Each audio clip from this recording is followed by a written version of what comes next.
I don't care about you. I just want your vote. I'm so upset. Oh my God. But God!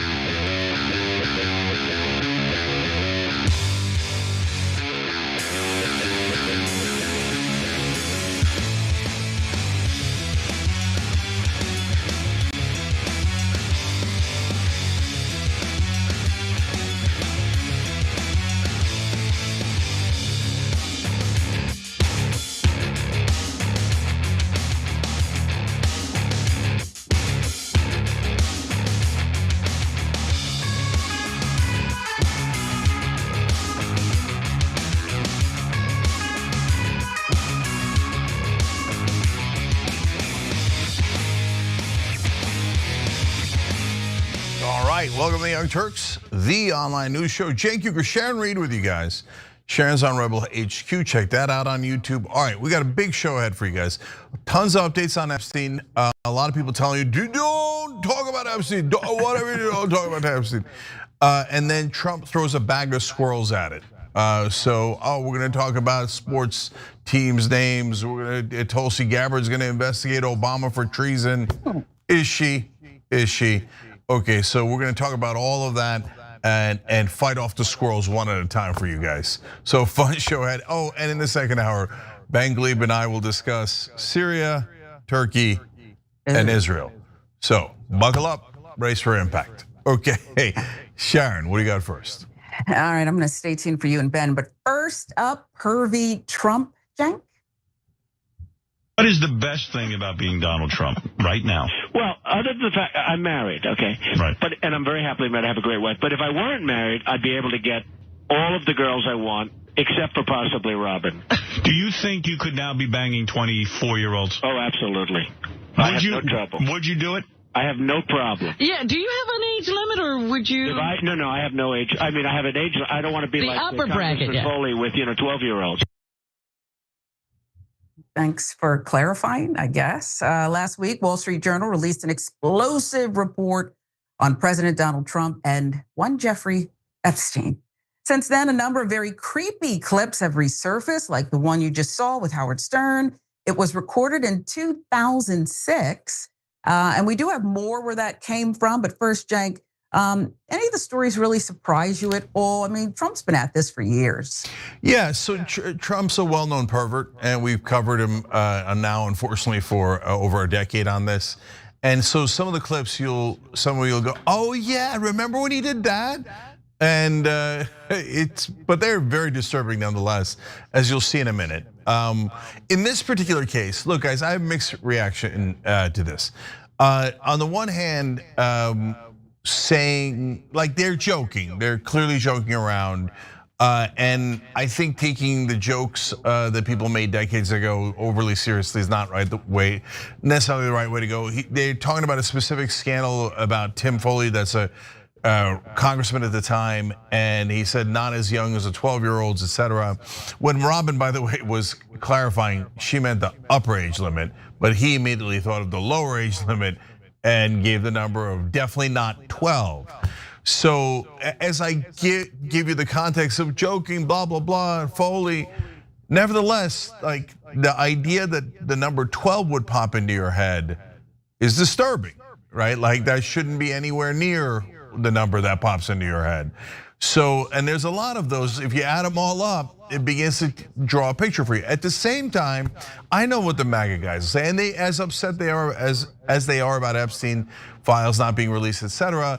They're used to making 1,000 excuses for Trump, so they'll find a way to say, well, that's hearsay, and he's over there is joking, and that one is kind of, but not really, etc.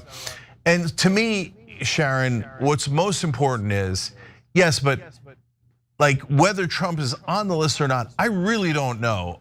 Whether Trump was great friends with Epstein, knew that he liked girls on the younger side, as Trump said, that we know with absolute certainty, right? So then what conclusion do you draw from that? That's very difficult, because I think that there's a couple of possible conclusions. But let's give you more of the stuff from the past. Difficult, but not stopping people. 1992. Let's go there. Entertainment Tonight filmed Trump interacting with a group of young girls. When Trump asked, "You're going up the escalator?" a child's voice could be heard saying, "Yes."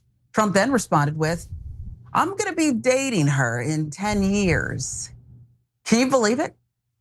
Media fight with that one. 1991, Trump judged the Look of the Year modeling competition, which featured models as young as 14. Competition was run by John Casablancas. Some of the men in his orbit used the contest to engage in sexual relationships with vulnerable young models. Some of these allegations amount to sexual harassment, abuse, exploitation of teenage girls. Others, they're more accurately described as rape. We'll tell you what we mean. No such allegations have been leveled against Trump. Important to say that, but his close involvement in the contest does raise questions for the president. Did he know that Casablancas and others were sleeping with contestants? Why would a man in his 40s whose main business was real estate development want to host a beauty contest for teenage girls? The Guardian. Over the weekend, New York Times reported on a troubling incident from 1992 when Trump hosted a party at Mar-a-Lago for young women in a so-called calendar girl competition. Epstein was the only other guest. That's according to George Honoré, a Florida-based businessman who arranged the event. Honoré's then girlfriend and business partner, Jill Harth, later accused Trump of sexual misconduct on the night of the party. In a lawsuit, Harth said Trump took her into a bedroom and forcibly kissed and fondled her and restrained her from leaving. She also said that a 22-year-old contestant told her that Trump later that night crawled into her bed uninvited. Again, the New York Times with this reporting. Also worth noting that Virginia Giuffre was working at Mar-a-Lago when Ghislaine Maxwell first approached her.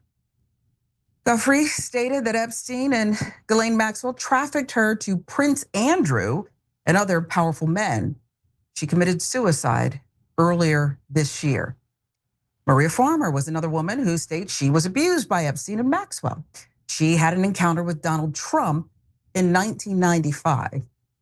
Goes like this. Late one night, Epstein unexpectedly called her to his offices in a luxury building in Manhattan, and she arrived in running shorts. Trump then arrived wearing a business suit, started to hover over her. She said she told the authorities. Farmer said she recalled feeling scared as Trump stared at her bare legs.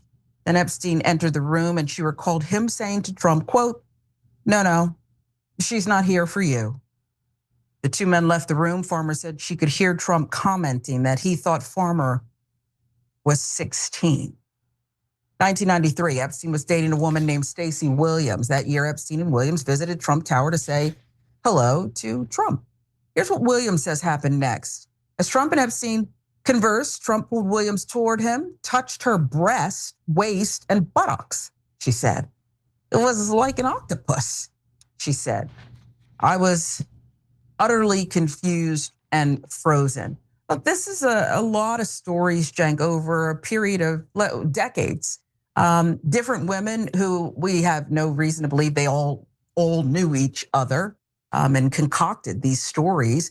Pattern and practice, including one lawsuit that's already, E. Jean Carroll, I believe it is, reached conclusion where she said some of these same things about instant groping, forced kissing, the whole thing. So what do we make of this? What place does this hold in the larger context of what's being discussed right now in the media and bloggers and everywhere? Yeah, so there's layers to this, right? So is Donald Trump a pervert? Yes, obviously. So like, I can give you a number of examples. And one of the ones is the teen contest that we've been talking about, the pageant. He bragged about how he could just go into the locker room anytime because he owned the pageant and he might catch them naked. They were as young as 14. That's super weird. So I guess you could say maybe he was trying to ogle the 18 and 19-year-olds and not the 14 and 15-year-olds, but that's a tough thing to hang your hat on. And so look, you can say it's in dispute. That one's not in dispute, okay? I know for everything related to Trump, everyone will dispute every part of it. We're trying to be super fair here and tell you what's real and not real. Okay, so you've got that. You've got slews of other, come on guys, you're gonna debate this. And you saw the video that Entertainment Tonight brought back. We covered that when it happened. I mean, he's looking at a girl who's tiny and saying can't wait to date her when she's 10. How does that cross his, I'm sorry, not when she's 10 years later. How does that even cross his mind when looking at like this tiny girl? It's uncomfortable. Does he like girls that are young, on the younger side? Well, okay, depends on what you mean by younger, but younger when he's in his 50s, 60s, 70s, and he's talking about a 24-year-old girl, definitely. The 22-year-old girl says he crawled in bed with her and touched her. He's got the teen pageant thing. He's got the 16-year-old with the nice legs and all that stuff, or what somebody he thought was 16. So when you put that together, does he like girls that are younger? Well, yes, of course, he said it, right? Girls that are 30, 40 years younger. And you could say if they're 24, man, that's no big deal. I get it, right? Then the question becomes, well, whether you agree with that or not, I get it, right? Then the question becomes, how young? Well, that's a pretty important question, but has he sexually assaulted women before? Well, I mean, you could say, number one, we have like literal evidence from a trial. The jury in the E. Jean Carroll case found him to be at fault. Yeah, he did it. He's the one who sexually assaulted her, according to the jury's conclusions, and that's why he owed her money, etc. So now, look, again, they'll find excuses. No, it's in New York, it's this, it's that, I don't agree with it. How do you disagree with Trump on tape, in the Access Hollywood tape saying, yeah, when you're famous, you just grab them by the genitalia and they let you do it. It's overwhelming, guys. I mean, if you're pretending that Donald Trump isn't a pervert, doesn't grab women without their permission, and doesn't like them, generally speaking, young, you couldn't die on that hill, but the rest of us think you sound a little crazy, right? So, okay, now that doesn't mean that he did the Epstein thing. It doesn't mean he did anything illegal. So we don't know if he slept with someone under the age of 18. We just don't know that, right? On the other hand, if you say you definitely know that, well, that's just not true. We definitely don't know that, right? So, okay, now some people can look at that and go, I've heard enough. I can't stand this guy. And so is it believable that he'd be in the Epstein files? Well, at a minimum, it's certainly believable, right? I mean, given that they were friends for 2 decades, Trump said he was a terrific friend. Epstein said Trump was his best friend for a while, okay? So it's certainly believable. Do we know definitively that he's in the files? No, we don't, okay? And why don't we know? Oh, right, because Trump won't release them. Well, that's pretty convenient. I mean, he's the president, he could release it today. And if you're not in the files, by the way, I'd be pretty antsy to release them. If everybody was talking about how I'm in the files and I'm the president, I'm releasing them, give me 2 days to redact and they're out the door, right? And he had a whole first term to release them and chose not to. So all of that adds up to a pretty bad story, but nothing that we can say definitively broke the law, right? Now, last thing on this, Sharon, for me is, look, I think the intelligence agencies are in a panic to divert attention from themselves. And so there's a lot of leaks happening right now. And so now we're pointing to circumstantial evidence, as we just showed you, in Donald Trump's past. So is it conceivable that Trump's on the list and did something with the, of course. Is it also conceivable that he was great friends with Epstein, likes him young, but didn't break the law and they don't have him on tape or any other evidence? And it's the intelligence agencies just kind of leaking this stuff one by one so that people get distracted towards Trump and forget about the intelligence agencies? That's not impossible either. So I don't know. What do you think? I tend to agree with you, just because there's a lot of smoke there, and just a way that the men in my orbit don't say things like that. The men in my orbit don't sit on the couch next to Joy Behar on The View with their daughter next to them and make comments about if she wasn't my daughter. And they certainly don't sexualize a 10-year-old. I mean, it's just the men I know don't do that. So I don't really have that reference point other than what's in the news over a course of time. So I tend to agree with you, but nobody knows for sure unless perhaps you were unfortunately a victim. Okay, I've not heard that related to Epstein and Trump, so we just don't know. I think it's until we know, we know. I'll leave the last word to you, but this next story I will say, Jen, might have been written for you. I don't know. Yeah. All right. So before we get there, I am curious about the poll in the live chat. Shows live Monday through Friday at 6 o'clock, of course, and be part of the show. Will we ever find out if Trump was on Epstein's client list? And that's interesting. 46% saying that we will. Really? 54% saying no. I think I'd go no, but I'm not sure either. And so that's interesting. And to your point, Sharon, about men in your orbit, I'm a guy. I played football, I played rugby, I've been around a lot of guys and a lot of locker room talk and a lot of really racy stuff, right? So it's not like, I'm shy about it, I've never heard it. Oh golly gee, right? Have I heard, so I've heard guys joking about women a billion times, right? Have I heard them talking about, oh yeah, that 12-year-old? No, never, literally never. And I mean, you can go and you can give it time reference, like back in the 1980s, was it different? No, it wasn't different. Have I ever heard people joking about sleeping with their own daughter? No, never. And I mean, maybe others do. Maybe others joke around about 13, 14-year-old girls and sleeping with their daughter, but I've never heard it, and I've heard a lot. So, I mean, they appear to be at a minimum peas in a pod, Epstein and Trump, but we don't know how young it goes for Trump. Maybe it just goes to 18 and not 17. Again, if that's the thing you're hanging your hat on, not a winning strategy in my opinion. Although, last thing on it, just macro, there's the Epstein files. Who actually did it? Will we ever prosecute anyone? Will it ever come out? The second issue is about Trump. And like whether Donald Trump is a good moral leader for the country, that jury came in a long time ago. Right, so if you're still holding on to him being moral and decent and wonderful, okay, I mean, you're the last of the Mohicans. You guys can get together with the guys who still think Biden is young and have a grand old time. But the rest of us, that jury has definitely come in, right? Yeah. The legal or illegal, that hasn't come in.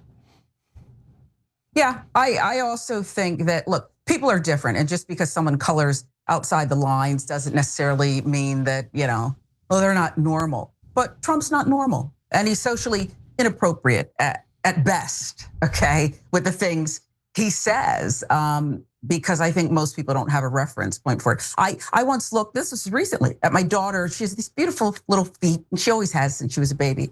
I said it in front of one of our long-standing family friends who's been in politics, so he's heard it all. And he said, I'm out of this conversation, okay? I don't want anything. I was just saying my daughter has beautiful feet and wanted no part of it, okay? That's not Donald Trump, okay? World of his own. Okay? He might be like, hey, where can I look at him? Yeah. Like that's the type of thing Trump would do. Jesus, man. Anyways. Something else. All right, what's next? So like I said, this could have been written for you, others perhaps, Jang. Nothing to see here, we're calling it. And here's what we mean. Here come the lectures. Semaphor's Ben Smith is chastising those who keep over-analyzing the Epstein case. So you may be looking at our rundown here. Smith said, the Epstein obsession, as he calls it, has turned into QAnon for people who went to college. That's a direct quote. And here's his point, that while Epstein's crimes were horrific and real, the conspiratorial narrative around him, a secret blackmail network targeting global elites, he says it's a dead end. Stop with that already. And we'll go deeper into his analysis, because here's the part that jumps out the most, to me anyway. If you spend an hour, you learn that there's just no evidence to support the core suggestion that Epstein, who did horribly abuse underage girls, also ran a child sex and blackmail ring that ensnared powerful men on behalf, naturally, of Mossad. 20 years of investigations, a decade of aggressive journalism has turned up 0 videos, no client list.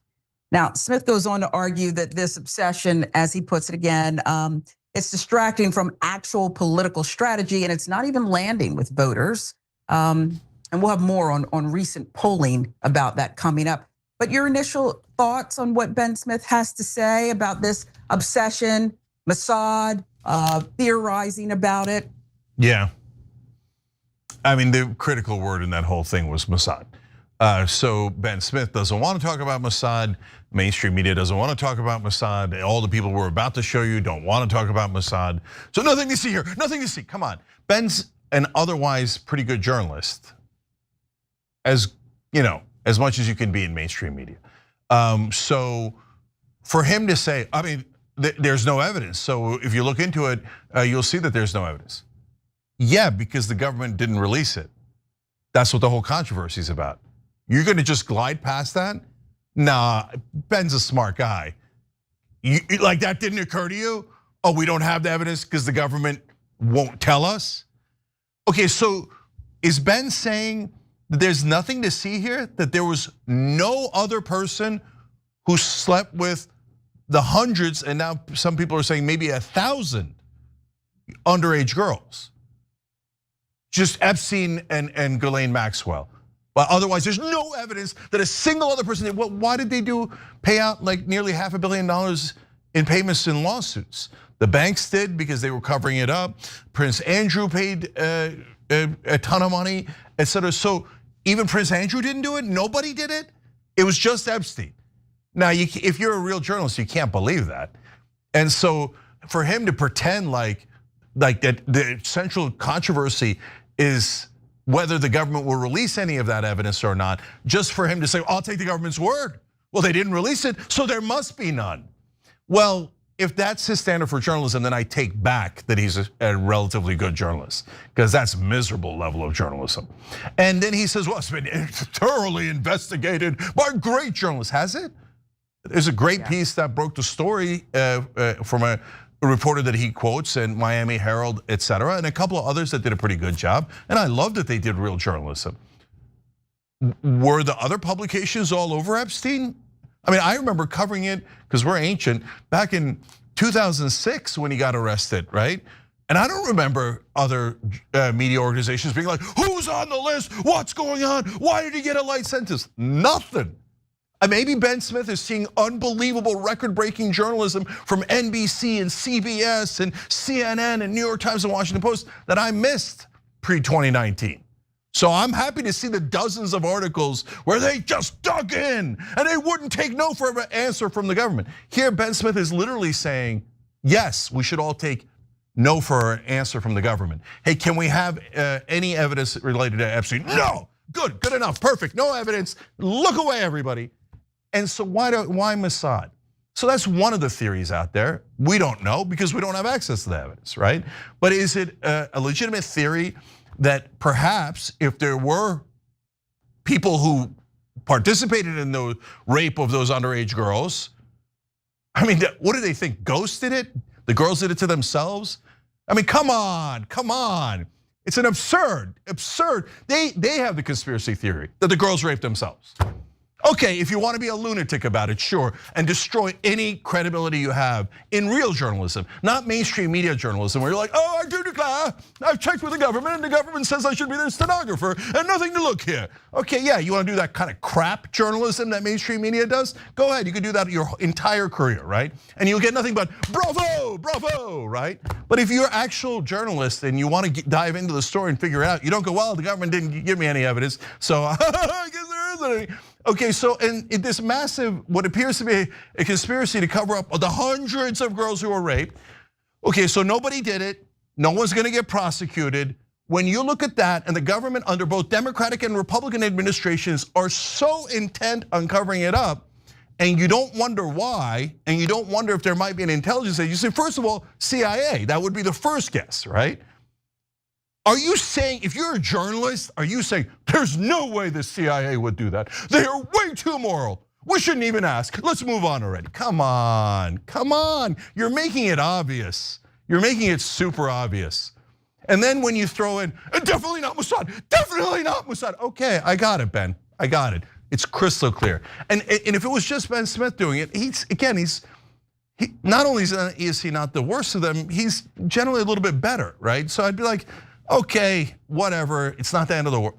But now, as we're about to show you, Mark Levin, and last week we showed you Ben Shapiro, and a whole host of other people that are very, very pro-Israel. Nothing to see here, nothing to see at all. We should move on right away. Guys, I'm not saying it, you're saying, what's the panic about?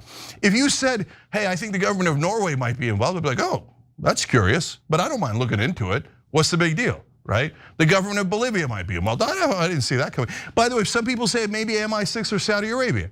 That seems less likely, but I don't know. Prince Andrew was involved, so it's not impossible, right?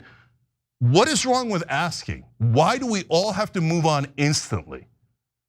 When you throw in definitely not Mossad, and every Israel supporter is intent on saying that, then you guys are doing something super weird that is drawing the attention of everyone else going, why are they in a weirdo cold sweat panic over this? It's like when you accuse someone of racism, or not someone of racism, when you talk about like the old Confederate generals were obviously racist. Some of them lynched black people, like hundreds of black people, right? And some guy jumps up and goes, I'm not racist. Well, brother, I wasn't talking about you. I was talking about a Confederate general that died hundreds of years ago or 100 years ago, right? So you're kind of giving yourself away. So I'm really disappointed in Ben Smith in this total nonsense article where he's like jumping up and down going, move away, it's not Mossad. Okay, brother, you do you. All right, what else? Who else is doing the same thing, Sharon? Well, and let me just say, it felt like, and I'm not in his head, Ben Smith, but it felt like Mossad was that was the real point of this thing. He kind of just put some flowery stuff around it, if you want to call it that. And the other part of it is, look, when the Catholic priest-sex scandal happened, reporters dug and dug. There were government entities who slow walked it or covered up a little bit, didn't want to go there, but they got to the truth. This just seems different, particularly that he's relying on the same reporters who didn't tell us before the election that it was like weekend at Bernie's at the White House, okay? These are the same reporters that weren't able to uncover anything. But anyway, yesterday, Mark Levin told House Speaker Mike Johnson that he wants Republicans to stop talking about the Epstein files saga. Here's the clip. We have a lot to run on, and you have a lot to run against, given the other party. But I will tell you this, we better be united, we better be strong, we better be focused, we better be articulate. We can't waste our time on Epstein and other stuff that are going on here that some people want us to focus on. I'm about had it with all that stuff. Mass pedophilia, okay, is, we don't have time for this, okay? There's other important matters. Meanwhile, over on CNN, Jake Tapper confronted Democratic Senator Amy Klobuchar about the Epstein files. He wanted to know why she is so gung-ho about releasing the files now when the Democrats could have taken action during the Biden administration. Here's how that went down. After the Miami Herald story broke in 2018, you said there was something not right in the Epstein case, but it's true that the president says there, Democrats didn't really seem to do anything about the Epstein files throughout the 4 years of the Biden administration. I mean, should you have? You sit on the Senate Judiciary Committee. Senator Marsha Blackburn for years has been trying to get flight records and other information about Epstein released, and she seems to have been the only one on that committee trying to do so. So the president blaming Democrats for this disaster, Jake, is like that CEO that got caught on camera blaming Coldplay, okay? Like, this is his making. He was president when Epstein got indicted for these charges and went to prison. He was president when Epstein committed suicide. And then there was another case, as you know, that continued during the Biden administration. But he was president back then. Then there's Harry Enton, CNN. He argued last week that the ongoing Epstein files debate is not doing any political damage to Donald Trump. Let's show you that one. All these complaints online going after Trump and the Epstein files, you might think his approval ratings were going down, Republicans. If anything, they're going up. Republicans who approve of Trump, look at our CNN poll. The prior one, 86%. The one out this week, 88% were Republicans. How about Quinnipiac? The prior poll, 87% approve of Republicans. This week out, 90% were Republicans. If anything, Donald Trump's approval rating has gone up since this whole Epstein saga started. He is at the apex or close there too in terms of his popularity with Republican voters, Epstein files, complaints or not. You just proved that not everything online is real in real life. Who knew? Amazing. Twitter and X are not reality. Is there any reason that you can find that this hasn't taken hold and hurt him? Yeah, I mean, on X, all you hear about is the Epstein files. But how about out in the real public? Republicans who said the top issue was Epstein case. The answer is one, and not 1%, one respondent. So, Jen, the quote unquote mainstream media has always moved as a pack. And I wonder what you think about whether they seem to be collectively trying to convince people to move on. We're moving on now. And what you make of that poll. So reactions. And Amy Klobuchar's analysis about how this is, just like the Coldplay incident. It's nothing to see here. Yeah. We're going after it as we should. So Jake Tapper with a good question. We'll come back to that one. So at least one guy doing a decent job out there. The CNN segment was embarrassing. Harry Enton does a lot of good segments with interesting polling, calling out both sides. I appreciate the honesty on that. This one was not one of them. So he takes out a poll that was out for, 1 or 2 days since the story broke and says it's definitive. Really, you're too good a pollster to say that. Now, you won't get the real numbers into terms of people's reactions until this week. So that was from last week. Yeah, story broke 3 hours ago. Nothing to see here. The polling is great. And then they literally now everybody remember, ignore everything online. Twitter isn't real, X isn't real, nothing, no social media is real, nothing. And then the second piece of, see, these things are obvious if you know politics and polling. So that's why the fact that they're doing this obfuscation makes me wonder. So then they say, well, they asked respondents, and no, only one respondent said that it was Epstein was the top issue. Yeah, a lot of people will say inflation is the top issue, immigration is the top issue. Those are things that monumentally affect your life, right? Maybe tariffs might be because they're causing inflation. So you don't need Epstein to be the #1 issue for people to care about it. So maybe came in number 2 or number 3 for a lot of people, and that would be really telling. But we didn't get that information. We only got, it's not the #1 issue. It's not the #1 issue. So everything that everyone is saying is totally not true. Move away. See, that's what I'm saying, guys. If it was like 1 or 2 guys, like Ben Shapiro does it yesterday, I get it. Not yesterday, last week, right? And maybe one segment on cable, okay, fine. But almost all of mainstream media is moving in unison. And guys, there's no conspiracy. But my God, are they in a tiny little bubble? They're the kings of groupthink. They're like, everybody agrees, right? Time to move on, time to move on, time to move on, time to move on. They all say the same thing at the same time. These great journalists who are such independent thinkers. So that was an embarrassing segment. Jake Tapper, thank you, good question. Biden was in office for 4 years. How come you guys didn't release it? Klobuchar, come on, get out of here, Coldplay. Right? So wait, no, in that analogy, if that were true, Coldplay had the affair the week before, and then they're hypocritically pointing out the affair of the CEO. So that analogy doesn't even make any sense. She's not even trying to make sense. She's like, I got a good distraction. I said Coldplay, I'm so cool. No, you're not. Okay, no, you're not. So here's the reality for people who do actual journalism.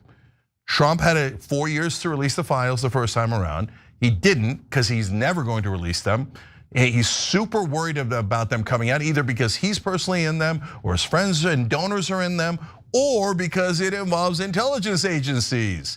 And then Biden gets in, he doesn't release them for 4 years. There's no excuse for it. You don't say, oh, well, yes, but I hate Republicans more, so Biden's 4 years of not releasing it doesn't count. No, it counts. Yes, were the Republicans more hypocritical about it? Absolutely, right? But did Biden release it? No, and that's my point. Both parties, and now Trump again, of course, won't release it. Both parties are like, oh, no way we're gonna release it. No way we're gonna tell you who raped hundreds of underage American girls. We're gonna let them all go. They haven't prosecuted a single one. So all those great journalists out there, and the one I'm most pissed at is Ben Smith, because he's supposed to be an actual reporter. Ben, how many people have been prosecuted for raping those girls outside of Maxwell and Epstein? How many? Oh, I did the math on it, 0. So don't tell me that there's no evidence and there's no big deal and we should move on. You're basically saying, oh, all those girls got raped. Who cares? Oh, they raped themselves, or whatever lunatic conspiracy theory the government has come up with. But as long as the government comes up with it, I write it down right away. There's nothing to see here. There's no evidence at all. The girls raped themselves. No. I know you're not saying the girls raped themselves. Then tell me who the hell raped the girls. Who raped, like Epstein and Maxwell alone? Come on, it's embarrassing, especially if you're claiming to be a reporter. So it is clear that both parties completely covered up this list and these crimes, and both parties absolutely positively refuse to prosecute anyone outside of Epstein and Maxwell. And that is incredibly curious. If you don't think that's curious, you're not really a reporter. I agree. How do you get the media, though, to go along with this? Is it the people who are whispering to them on both sides? Because there's still, regardless of what Enton said, there is considerable interest in this case. Whether it translates to cable news ratings, I don't know.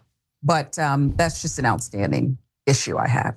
Yeah, no, look, honestly, for reporters, when the government says something, they're like, that is 200% true. We're all writing it down right away. Okay, but if an outsider has a point of view, they're like, that is definitely wrong. Let's go ahead and smear them. What did they do in 9th grade? Did they get, detention, 3 detentions in 9th grade? Oh, that's terrible. I've seen this movie 1,000 times, brothers and sisters. Don't tell me what the ending, I know the ending of the movie. The ending of the movie is everyone in media, in mass, mainstream media, goes, there is nothing to see here. The government is correct. The Democrats and the Republicans say there are no clients and the girls write themselves. So that is obviously true. I'm such a good reporter. I have access to a lot of sources. And they all say the same thing. We're covering it up. I mean, nothing to see here. You've answered my question, at least part of it. You definitely got 3 or more detentions. That I just know has to be true. You kidding me, dog? I can't tell you the number of detentions I've had. You got to get to the suspensions before it gets interesting. Oh, juicy. All right, let's take a quick break here. And when we come back, there will be something to see here. Okay, now, you want to talk about distractions. Now the Republicans have one. Obamagate. Okay, we're gonna break it down for you guys and show you what utter nonsense it is. We'll be right back.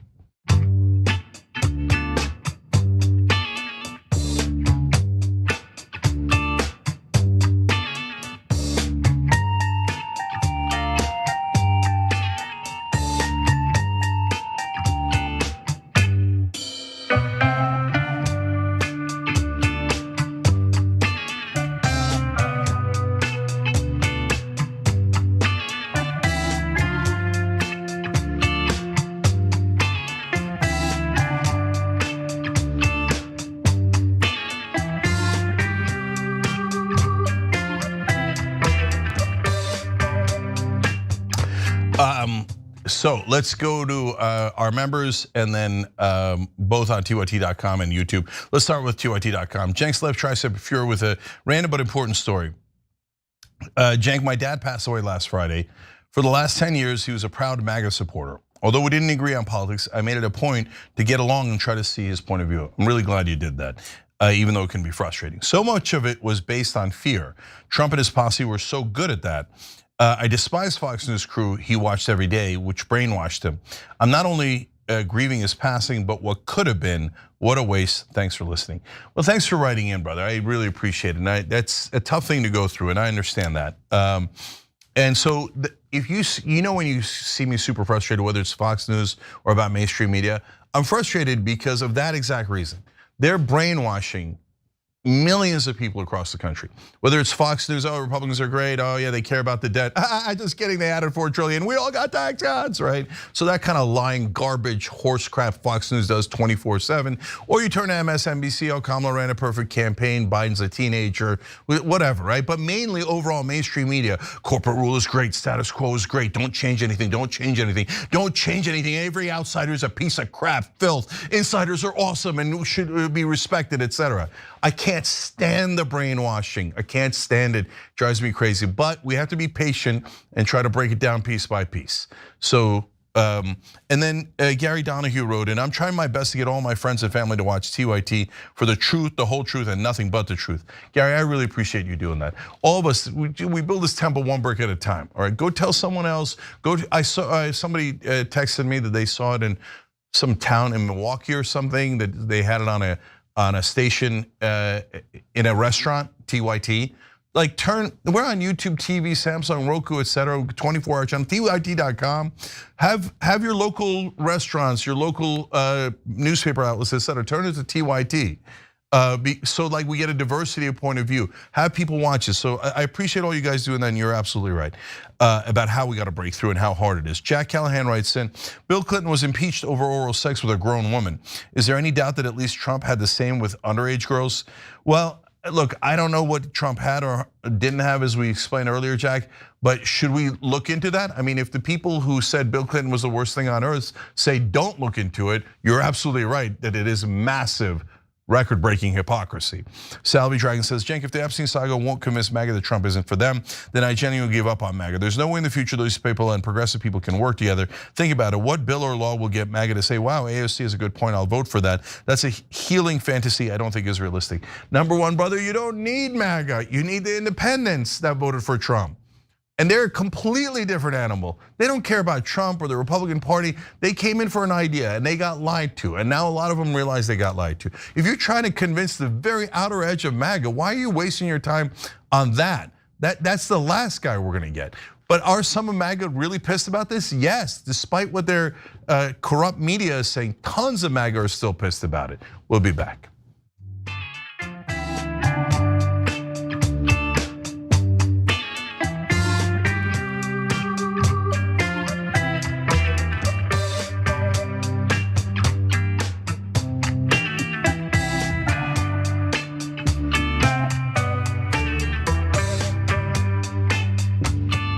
All right, back on TYT, Cenk and Sharon with you guys. Also, more Canucks and John Farag. Thank you for, and that big, beautiful join button below the video on YouTube. You guys are awesome. Don Whitehead, thank you for sending a membership through YouTube. That's terrific as well. Mark Jacobs, a YouTube member, says, Cenk, you were right about right-wing base turning on him now, turning on Trump. Now tell me what the number on Powerballs are.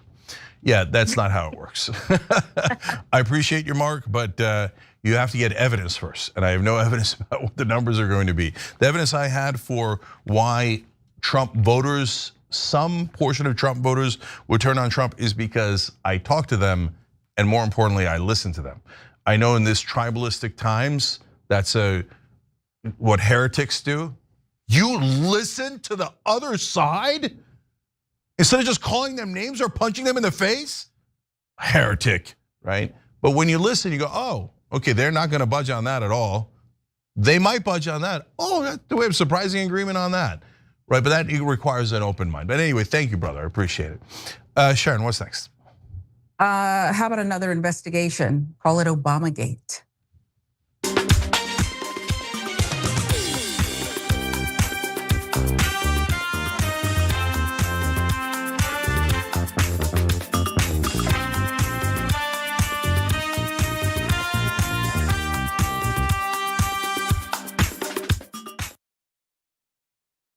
The conclusion some may be wishing for as we enter the third week of Epstein-related news. The Trump administration is trying to, well, they're trying its best to find a distraction that sticks. Latest attempt demanding an investigation into former President Barack Obama for leading the charge to manufacture the Russian collusion hoax.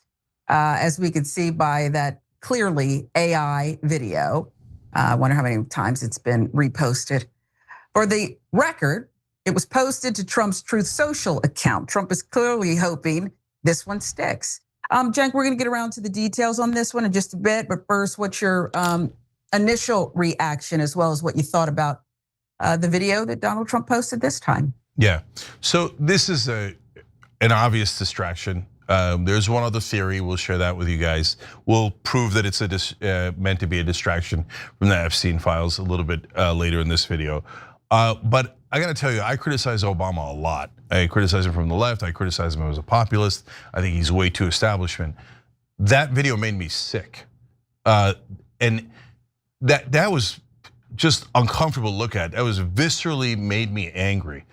And then they have him behind bars as well, making him kneel on his, on his knees, etc. And Trump, President of the United States, posted that. What's wrong with you?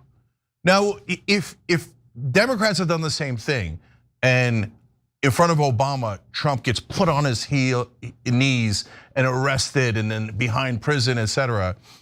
Oh my God, what would the MAGA have done? This is an outrage, right? Oh, we're lawfare, and how dare you do that to the President of the United States, right? But no one ever does shoe on the other foot, ever, ever, ever. No one ever does introspection and goes, hey, I wonder how I'd feel if it was done to the other side, etc. Now, for me, that kind of sick stuff, what it does is it divides us. And okay, but now let's get to the substance of the story, which is even worse, because Tulsi Gabbard is 100% making things up in order to protect Daddy Trump and to try. And she thinks, as apparently all of the Trump team does, that their own voters are idiots, and that the minute they throw out a little red meat, they're all going to chase after it, and the squirrels are going to forget about Epstein. So, all right, let's give you the load of crap that Tulsi's peddling now. Well, she'd call it intelligence gathering, but last week, the director of national intelligence, Tulsi Gabbard, released a report accusing the Obama administration of manipulating and withholding key intelligence related to Russian interference in the 2016 election. Here's what Gabbard stated. Obama and senior officials in his administration had laid the groundwork for a years-long coup against Trump after his victory over Hillary Clinton by manufacturing intelligence to suggest that Russia had tried to influence the election. That included using a dossier prepared by British intelligence analyst Christopher Steele that they knew to be unreliable. Then she added this: no matter how powerful, every person involved in this conspiracy must be investigated and prosecuted to the fullest extent of the law to ensure nothing like this ever happens again. The American people's faith and trust in our democratic republic, and therefore the future of our nation depends on it.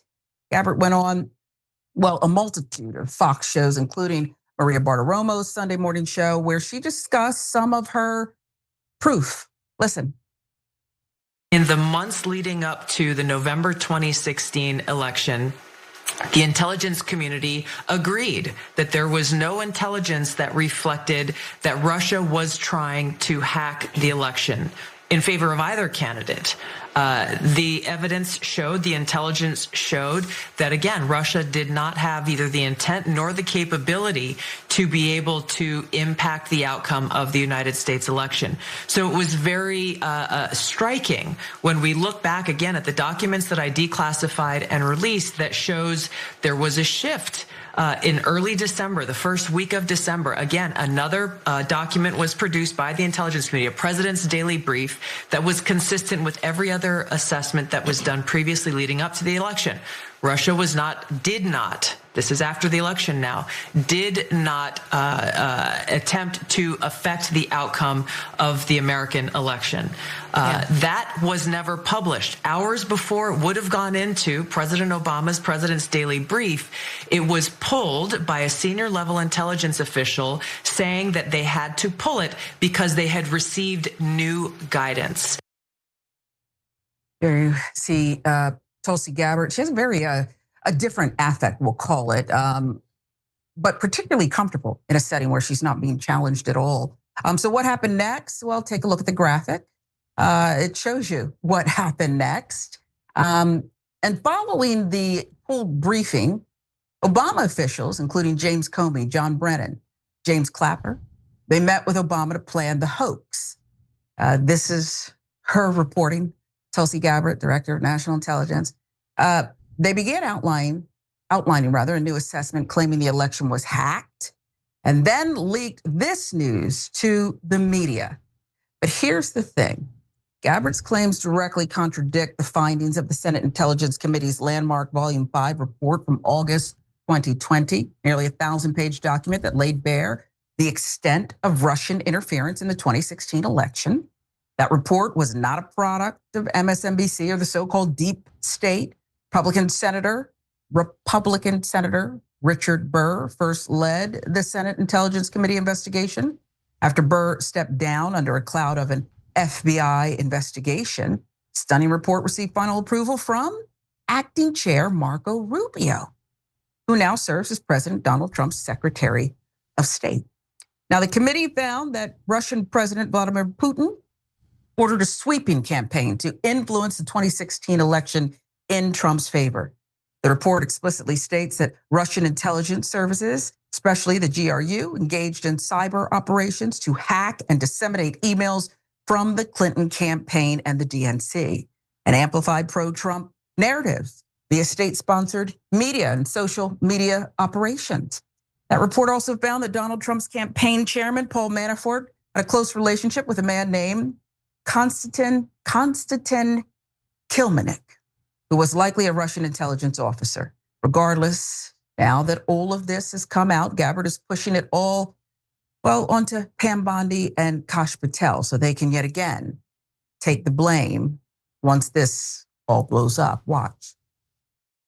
So at the end of the day, we need to look at Pam Bondi. Is that the person who at the end of the day is going to bring us accountability? Pam Bondi? Attorney General Pam Bondi, FBI Director Kash Patel, it is their responsibility to gather all of the evidence, both that we have released, the facts that have already been known previously, the information that will continue to come out, and move forward with this prosecution and these indictments. And expect the fallout to be big. MAGA portions of it, big portions, already absolutely giddy about this. We'll show you. Surprise, surprise, the Obama administration laid the groundwork for the Russian hoax that was created to thwart President Trump during his first term. Senator Marsha Blackburn there. Tom Cotton, too. The senator says it will take decades for the intelligence community to recover from the damage done during the Obama and Biden presidencies. These partisan Democrats were desperate to defeat and undermine President Trump. Pat Harrigan, the congressman, says makes Watergate look like amateur hour. Obama's intel officials ran a disinformation campaign against the American people to take down a sitting president. This is absolutely disgraceful. And it goes on and on. Expect more coordinated attacks. And again, a MAGA audience to perhaps be captivated by this. Cenk, your thoughts? Yeah, okay, so you stated a lot of the evidence. Let me tie it together for you guys. She says that Obama was part of a years-long coup attempt at Trump. Obama was president before Trump. So the lunatic theory here is Obama's secretly running the government while Trump is president for years. We're supposed to take this theory seriously. And Trump was like, oh, it's okay, let Obama run the government, and maybe he'll do a coup against me, but it's okay, I'm gonna let Obama run it. Okay, all right. You say, no, Cenk, you're over extrapolating there. All right, she said, we have the evidence that they were gonna show that the Russians were not involved, but they pulled it before Obama saw it in the presidential daily briefing. Wait, if they pulled it before Obama saw it, how did Obama run a years-long coup attempt based on that evidence if he didn't even see it? You're not even trying to make sense. Okay, number three, whoever is involved in the Steele dossier, I mean, that was outrageous. By the way, Steele dossier was outrageous and stupid. Half of those charges made no sense at all. Guess who said that right away? We did, okay? Trump's a germaphobe, half those stories didn't make any sense. Okay, so you know who ordered the Steele dossier? Originally a Republican opponent in the primary, not the Democrats. So is that person going to be prosecuted? Are you going to tell us who that person is? Oh, let me guess, it's the Trump administration. Oh, we couldn't find the files. We were trying to find who ordered the Steele dossier and the Epstein files, and golly gee, they all got lost. Maybe they're in a Mar-a-Lago bathroom somewhere. So who's the Republican who paid for the Steele dossier? And are they guilty of treason? Were they working with Obama for years on a coup against Trump? Should they be prosecuted? No one will ask Tulsi Gabbard that. And if anyone does, she'll totally ignore it. She'll never mention it in her life. So that gives you a sense of, is this for real? Like, oh my God, we found something. This is amazing, terrible. We got to really look into this. Who are the traitors? Or is it a political hatchet job to distract you? Well, you can tell if it's partisan. Boom, partisan, right out of the gate. They're not gonna look into the guy who ordered the Steele dossier because he's a Republican. Okay, now to the heart of it. So the Senate Intelligence Committee that looked into this was didn't just have Republicans on it. It was led by Republicans. The whole report was led and written by Republicans. And at the end, when everybody saw the report, every Republican and every Democrat voted unanimously saying, yes, this is what actually happened. And when Senator Burr from North Carolina left, the person who took it over and signed off at the end as the chairman was Marco Rubio. So is Marco Rubio part of the conspiracy? Was every Republican on that committee part of the conspiracy? Because that report says definitively several things. The one that everybody focuses on in MAGA world is Trump did not collude with the Russians during the election. Now I understand why they focus on that, because that's super important, right? And when I saw that portion of the report and I saw the Democrats signed off on it, I said, okay, no problem. Then Trump did not collude with the Russians. But the report also says the Russians definitely interfered in the election. Here's all the different things that they did. And yes, they definitely tried to help Trump win. Now, if Trump didn't accept, wasn't actively working with them, Trump's not at fault. But did they do it? Yes, they definitely did it. And that is what every Republican said at the time. Now the Republicans are flipping and going, oh, yeah, maybe the Russians didn't do it. Yeah, it's just like an Obama plot. Yeah, that's what it was. All right, come on. And this is right after the Epstein files. They're trying to distract. And so, and Tulsi Gabbard was a little bit in the doghouse because she had accidentally said the truth about intelligence regarding Iran's nuclear program, which is that it basically was not weapons ready at all, not even close, not within years. But when she said that and later Trump bombed Iran, then Trump was like, Tulsi's wrong. I am the great warmonger, I mean, peace candidate.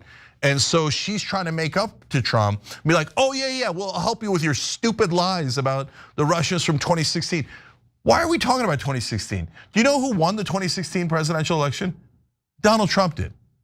So who cares? Donald Trump wasn't prosecuted because he shouldn't have been prosecuted because he didn't collude. So we're done with it. Why are we going back to that? It's not like he lost the election, he won it. So this is just dumb. And by the way, super ugly. I mean, this shows you who Tulsi Gabbard is. Talking about arresting the former president on treason when she knows for a fact that there's no evidence to support that. All right, well that tells you that people tell you who they are in their actions. Tulsi Gabbard just told you she's a giant liar. She's total partisan right-wing hack and never meant anything she said. And I mean, look, a lot of us had already figured that out by now. But people, take her seriously. She shouldn't be taken seriously. And now any intelligence that comes out of that department is totally suspect, because we know the head of the department is an enormous political hack who will lie about outrageous things with no conscience at all. But will MAGA take portions of it, large enough portions of MAGA, take this seriously? I mean, you said earlier how this administration seems to think that MAGA's stupid. Just when we think, oh, they're waking up Epstein, they're demanding answers. This is, they're at least have integrity in the things they believe in. Will they take this bait, or will they say, you know what? We have a Republican entity, or at least one with close ties, who was the one who funded the research into this dossier. Will they say, wait a minute here? Look, tribalism makes us blind. So there's so many things the Democrats believe that were just outrageous. Like you would see Joe Biden shaking hands with a person that didn't exist, and they would say, no, that's normal. People do that, right? Now, were all those Democrats who believe that a significant percentage of the Democratic Party, quote unquote, stupid for believing it? No. People get brainwashed, man. And I know they find that just as offensive. But guys, they told you he was young and dynamic. Look at him, come on, you gotta realize they were trying to influence you. Human beings are unfortunately really prone to influence, overly prone to influence. So for the MAGA base, will a lot of them believe this nonsense? Absolutely. Because they've been told their whole lives, oh yeah, Obama's part of 1,000 conspiracies. And oh my God, the Democrats are so evil, and Donald Trump is the one special pure victim, etc. So this is perfect red meat. So I get why Tulsi's doing it. She's like, deep state, back to the deep state. Not the deep state that's covering up the Epstein files. The deep state that did this thing that all the Republicans earlier said didn't happen at all, right? And everyone who's piling on here, knowing that the Republican senators all said, this did not happen. We looked at all of the evidence, definitively not true, including Marco Rubio saying that. And they go, yeah, no, now we're gonna pretend that the Republicans said that it did happen. Okay, they're announcing, like Tom Cotton, Marsha Blackburn are putting a flag going, yes, I'm a goddamn liar. And people will believe them. Yes, a huge portion will. But remember, not all Trump voters are MAGA or hardcore MAGA. So a lot of the independents will go, now brother, you expect me to believe this too, right? So now you expected me to believe there were no Epstein files, and then they were fake and created by Obama. Now you're expecting me to believe that Obama was president while you were president, and it did a years-long coup, and every Republican earlier was lying to cover up for Obama. That makes no sense at all, none. So anyone who is not blinded by tribalism will see this for the horse crap that it is. But unfortunately, huge portions of people are just that blind. Yeah, I still have heavy Democrat friends who say, look, somebody put that sandbag there at the Naval Academy when Joe Biden tripped. He didn't really just trip over it. Somebody put it right there and they forced it to happen. They don't want to believe that he was declining. But anyway, great analysis. Yeah. All right, so we have to take one more break, right? Yeah. All right, guys, so we got to take a quick break. We got one more story for you when we return. That's super important. All right, right back.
Let's go to Super Chat first. 00083 writes in, yes, we all see and we all know that they're lying and referring to the Epstein files. And yes, Cenk was right again.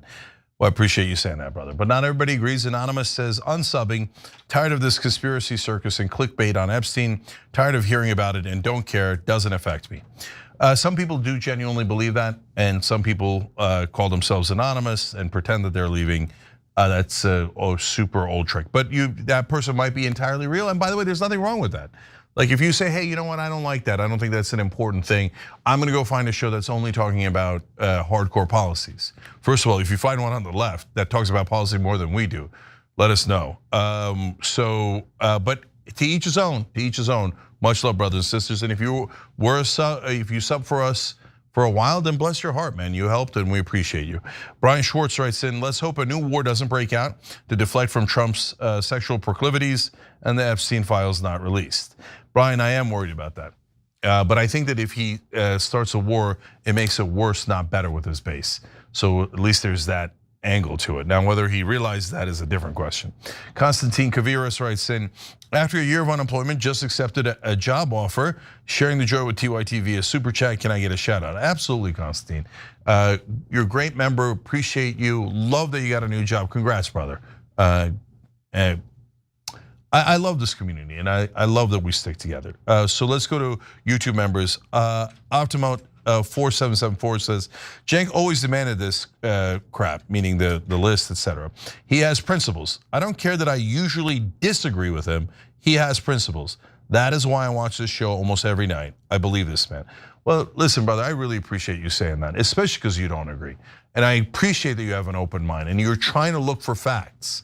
You're not trying to get biased by different partisans, etc. You're trying to find objective reality. That's the most important thing of all. And so that's why, to the person who wrote in earlier, yeah, keep showing it to your friends and family, etc. Because you don't know what percentage of them will go, wait a minute, he's making a lot of sense. And you're not going to break the spell for everyone overnight, but you might from time to time on both sides. Simon Moody says, I assume the statute of limitations has long passed on this, referring to the Obama situation. Such an utter waste of time. As for the video, disturbing. I honestly thought they were about to shove his head into Trump's crotch. And Trump smiling the entire video. Him posting that. Imagine if Obama posted that. Obama posted that happening to Trump. I mean, all Republicans would have lost their minds. And by the way, forget the statute of limitations. He didn't do anything wrong.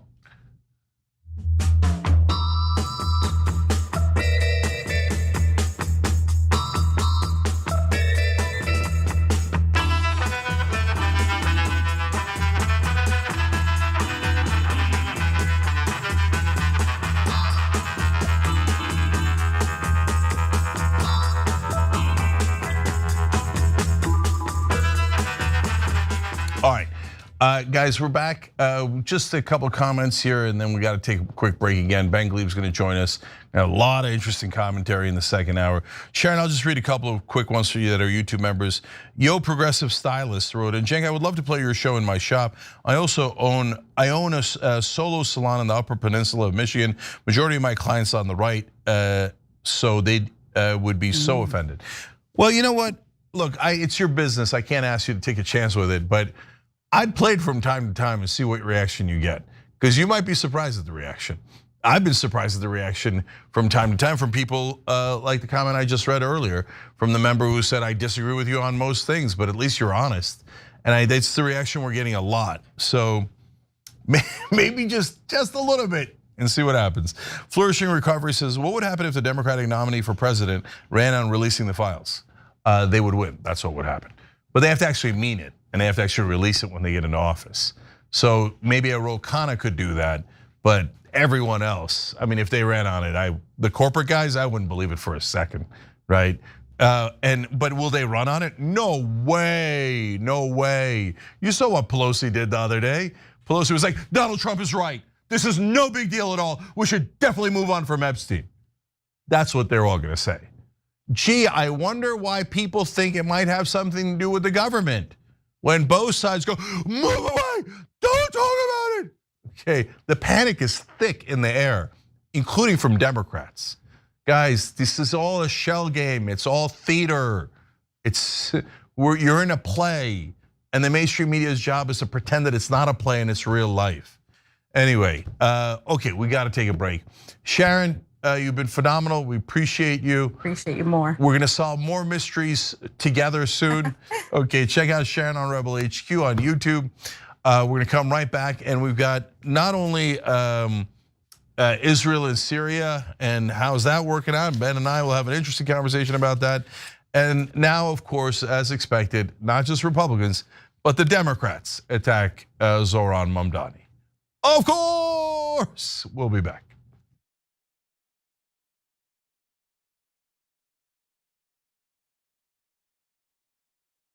Failed us. And if you're not angry about that, Michael, and any of you out there, then you're damn wrong, because you should be angry. Young Turks. It was genuine. He was mad. Cenk Uygur, known online as one of the Young Turks, isn't afraid to throw some punches. 3, 2, 1, fade up. Cenk the Turk Uygur. What kind of TV station is this? The whole point is for me to yell and scream and tell you what I think. It was right out of like Wayne's World. This guy on this little rinky-dink website is speaking truth to power. We've been averaging 600,000 views a day, beating most of the cable shows in America. We're the largest online news show in the world. We're celebrating our 1 billionth view. Television, we're coming. More politics ahead with Cenk Uygur. He knew that the MSNBC opportunity was an experiment. And Phil and host beat CNN and headline news combined. At some point, they want to give me a show. Every single year, that comes out of our paycheck. We put it in, and you're saying we were suckers. When you, as a host, tells someone you're interviewing to shut up, that's going to raise a red flag. That guy needed a tall glass of shut up juice. If President Obama's doing the wrong thing, I'm not going to tell you that he's doing the right thing so I can, quote, support him. He says to me, you won't believe the meeting that I just had. The head of MSNBC talked to me. They want him off the air. Cenk took an incredible risk. and we're supposed to challenge the government. That's the role of the media. The Democrats and the Republicans are here to screw you. And who on the air is saying it? I wouldn't have done what he did. That if I'm going to be a talk show host, I should be the biggest talk show host in the country. I don't think anyone else does it better. I don't think anyone's even close. Before you know it, I'll be back on your TV doing a national show. I guarantee it.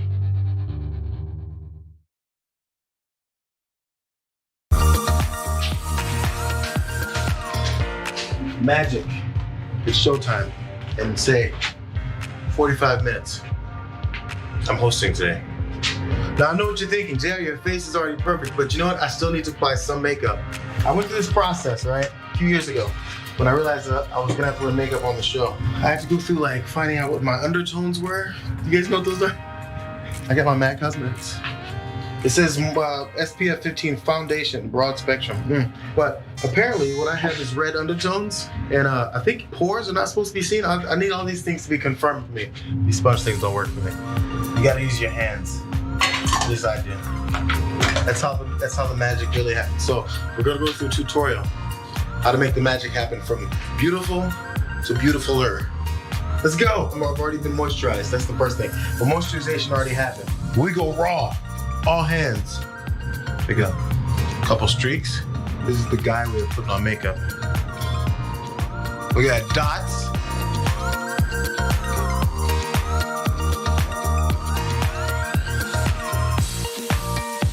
There's some shiny points that generally happen. First of all, here we go. You dust here. I'm putting way too much, but you dust. Oh, get the excess off. You don't want chunky powder. There's like a T-zone, I think, right? Mine is a double T-zone.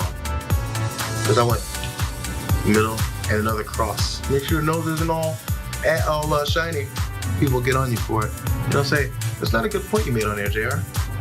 Your nose is shiny. You guys are picky like that sometimes. I think that's about it, fellas and ladies. See you guys next time. Bitsies.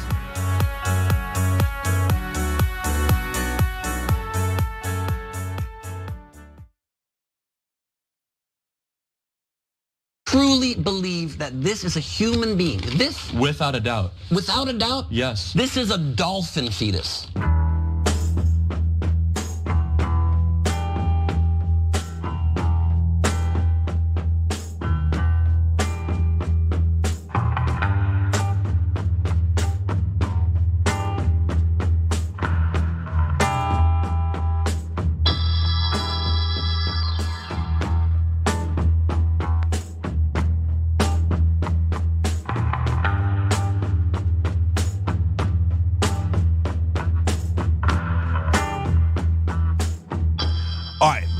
TYT, Cenk Uygur, Ben Glebe with you guys. Ben, of course, at Rebel HQ. Check that out on YouTube, but he's also the host of the Last Week on Earth podcast. And good to see you back, brother. You too, it's been a minute. Good to see you, Cenk. Good to see you. All right, guys, in the last segment, I forgot to tell you guys about a poll we got up on TYT.com. Why is Tulsi Gabbard trying to start an investigation of President Obama? A, she genuinely believes he's treasonous. Hilarious. B, distractions from the Epstein files. C, Trump is obsessed with settling old grudges. That is possible, and that is why it's got some votes on there. And we got a fun poll on the next story, so let's get to that one. Ben, take it away. All right, well, this one begins with a video that I think frames it interestingly, so let's take it away. Take out this scandal. Cuomo's very experienced. Massively. Very experienced. He's also gotten a lot done. Is the strategy for the Democratic Party, should it be likability or effectiveness? Cuomo, not likable, effective. Mamdani, very likable. Who knows how effective he is? He doesn't have the experience. Yeah. That was MSNBC's Katie Tour describing Andrew Cuomo as not likable but effective.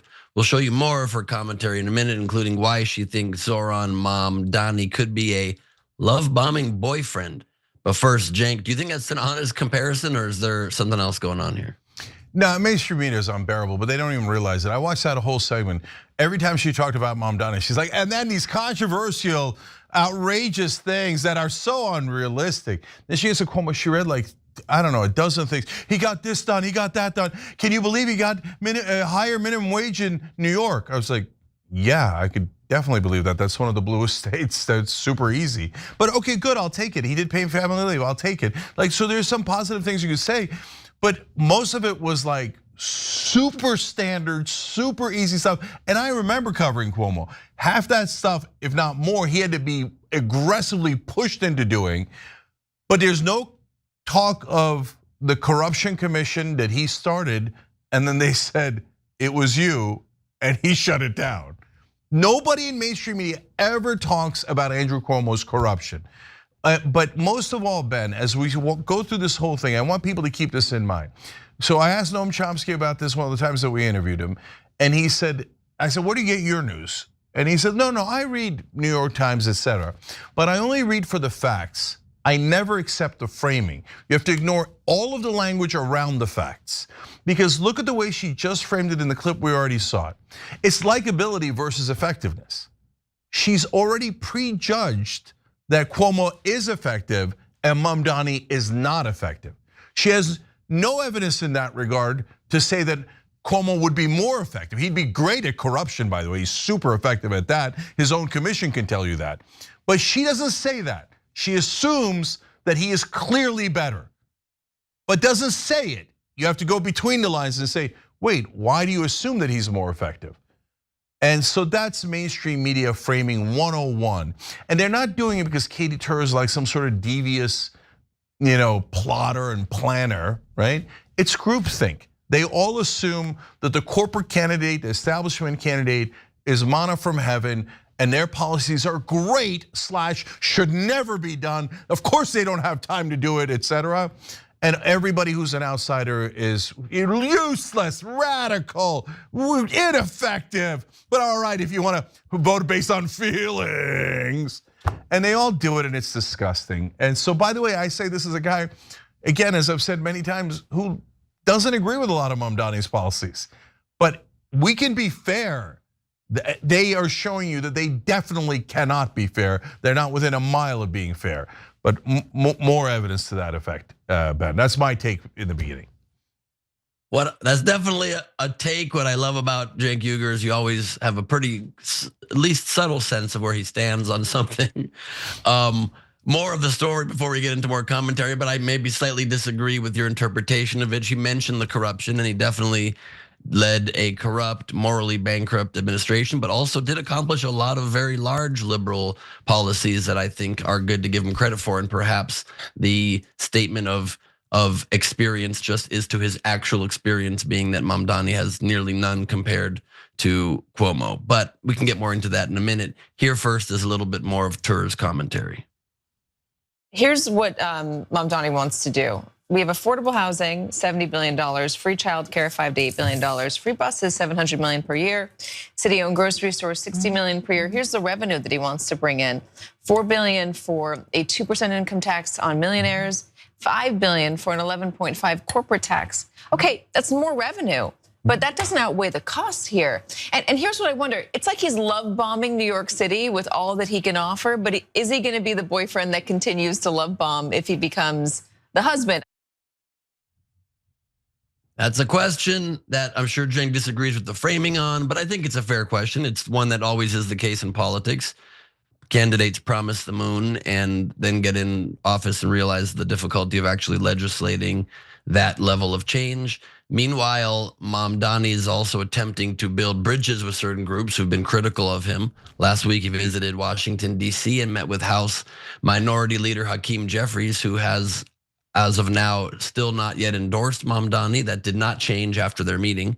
Both Jeffries and Senate Minority Leader, the energy summoner, as I call him, Chuck Schumer, have yet to endorse Mamdani. Compare that to the treatment to how the Democratic leadership treated Eric Adams after he won the New York City mayoral primary. Then House Speaker Nancy Pelosi hosted Adams and invited him to speak before the Democratic caucus. Then President Biden had him over to the White House. That's in spite of the fact that Mamdani seems willing to make some concessions, or at least he does now, under pressure. Mamdani told an influential group of business leaders last Tuesday he would not use the phrase globalize the intifada, which has been seen as a call to violence against Jews, and would discourage others from doing so, according to 3 people familiar with his comments. That, of course, is a new position, as he'd made very clear up until this update that he was not interested in policing speech and didn't see the phrase as problematic, saying he wouldn't use it but didn't have issue with others using it, perhaps even like his father who uses it all the time, and believes that there's currently a third intifada underway. Mamdani, who in the past has called to defund the police and is now proposing a Department of Public Safety separate from the police department, is now signaling he's open to keeping the current police commissioner, who's widely viewed as tough on crime. He's also been adding operatives such as Jeffrey Lerner, the former political director of the Democratic National Committee, and political veterans in communications and other areas to add some experience to his young but passionate team. So I already share, I kind of fit in there some of my thoughts. So Cenk, I'd love to pass it back to you. Yeah, so here's what I mean by the framing. And by the way, there's nothing wrong with our 2 different interpretations as long as you get to hear both sides, right? And make up your mind for yourself. So when I looked at the chart that Katie Tur put up, she's like, you see, this doesn't add up at all. This is totally crazy. I was like, wait a minute. If you take out the rent control freeze, which was $70 billion, the rest of it adds up really well. In fact, you'll have a couple, $9 billion that he would raise, take out the $70 billion. I'm not saying that you get to take it out. I'll come back to that, okay? And then the rest of it is, oh, look at that, right around $9 billion. It matches up perfectly. Now, if you say, okay, Cenk, but then you really got to take out the affordable housing, I think he's gonna take that out. And not because you don't need affordable housing, not because that's not the most important part, it's because it's not a good idea. But that's my bias, because I think that idea causes other significant problems that makes housing actually more unaffordable, not less, and it costs so much. So it's, in my opinion, it's a lose-lose, and I think it's impractical enough that he'll be limited in his ability to do it. But if he says, okay, no, I'm gonna spend the $70 billion, the $70 billion is not covered, okay, then you come back and say that he did that and it was wrong and it was catastrophe, et cetera. But as you can tell from what Ben read to you guys, he's already beginning to moderate. And my sense was that he was smart enough to begin to moderate, right? So I don't want to get into a debate about globalize the intifada. Intifada means several different things, but one of the things that it could mean is violence, and that's why people are concerned about it. And so he's not moderating all the way, but he's saying, okay, you know what, I'm gonna discourage people from using that. I think that's a common sense thing he probably should have done from the get-go, but he's done it now. The most substantive one is saying that he supports the tough on crime police chief. So what I'm curious about is at what point now, or if he wins, most importantly after he wins, is the Democratic Socialist and far left position on Mamdani, are they going to be like sellout if he doesn't do the rent control freeze that costs $70 billion, right? Are they gonna say it if he can't just pull off the grocery store thing for some reason, right? Or if because he's not saying the word intifada. I hear, I see a little bit online that the actual communists have already turned on him and say he's not communist enough. I can't imagine that would do anything but help. So thank you, okay. And Ben, one more thing for me. Look, I think the free buses is an interesting idea. I think we should try it. I think free childcare is actually a good idea, and it looks like it might be affordable. I think the free grocery stores might be a Muslim unemployment plan in New York City. If you don't know, a lot of the bodegas in New York are run by Muslims and Arabs, and they might be the first one out of a job if you do that. But it only costs $60 million according to those estimates. And maybe I'm wrong about that. Maybe they should try it. So my sense is I would much rather have change than no change. And I think that's what separates me from mainstream media. Because mainstream media thinks Cuomo, he would protect the status quo and do almost nothing. We love it. He's so effective, so effective. And so this guy's offering change. Boo. I've never seen mainstream media like change, ever, ever, ever, no matter which side it comes from.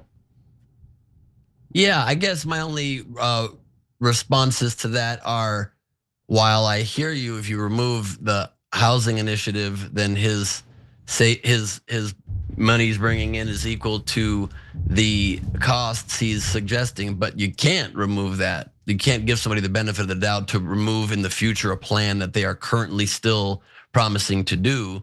That's your opinion of what you think he's gonna do, but you have to judge somebody monetarily on the financial plans they are currently endorsing and suggesting. I think that's only fair.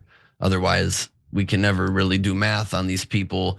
And I just think as well, Mamdani, I don't think the man is anti-Semitic, and we don't need to get off on that tangent like you said, but I think he doesn't see things very well from the perspective of one of the largest Jewish populations in the world, which is New York City, has been very murky on Israel's right to even exist as a Jewish state. In fact, doesn't believe that Israel should exist as a Jewish state, which is very problematic. And generally, as far as some of his other ideas, they're just pretty large, sweeping ideas that I don't think the populace, when it comes to a general election, is going to get behind in New York.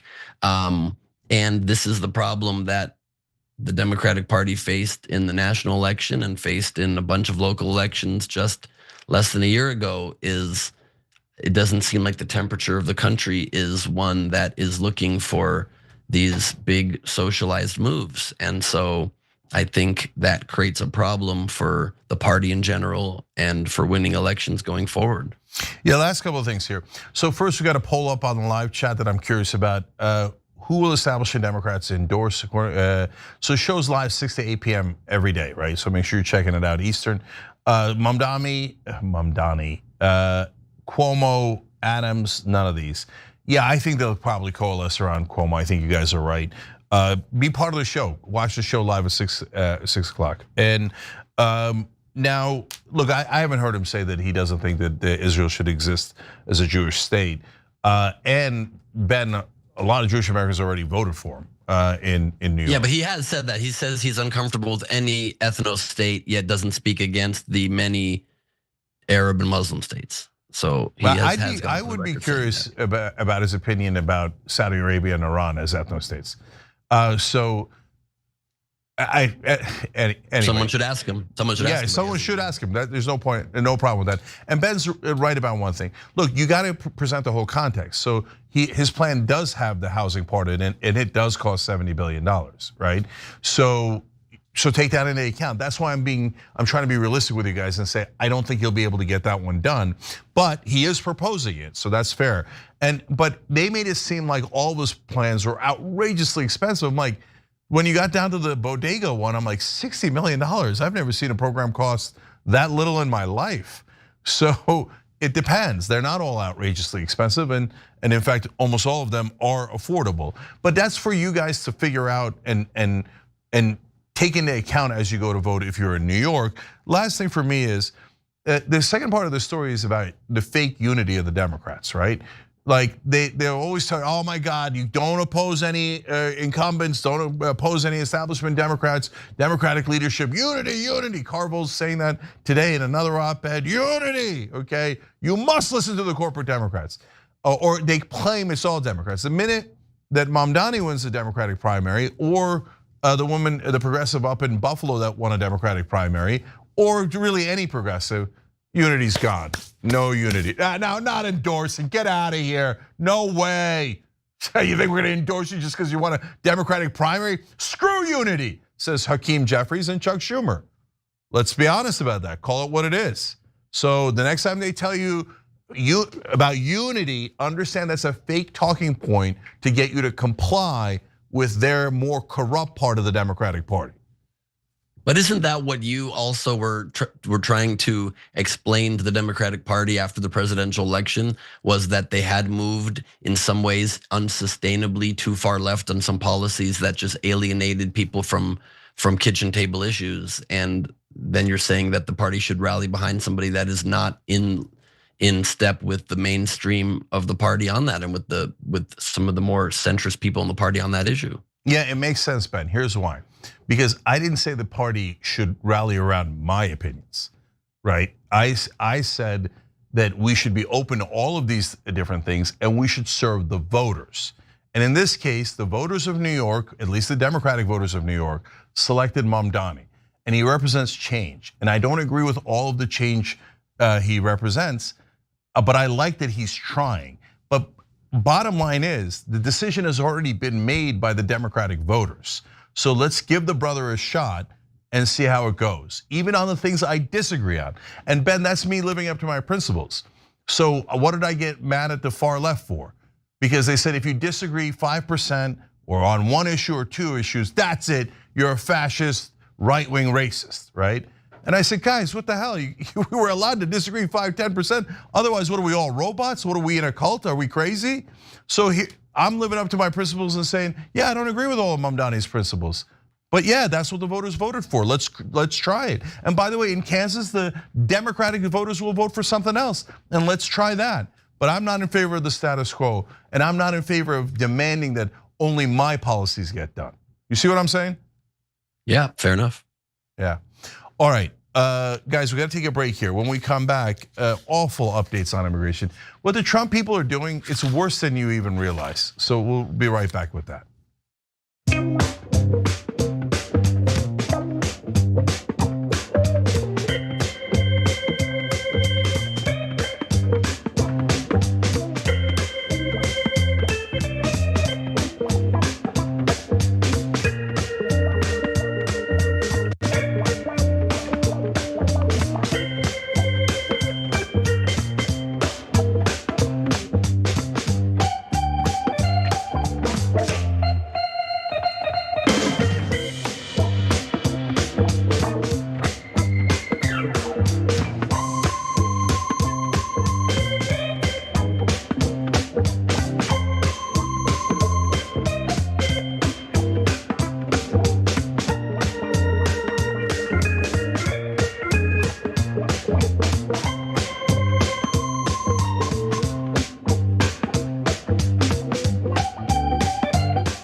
So lots of ways to help the show. If you can, just ring the bell. It takes about 5 seconds, probably less, time it.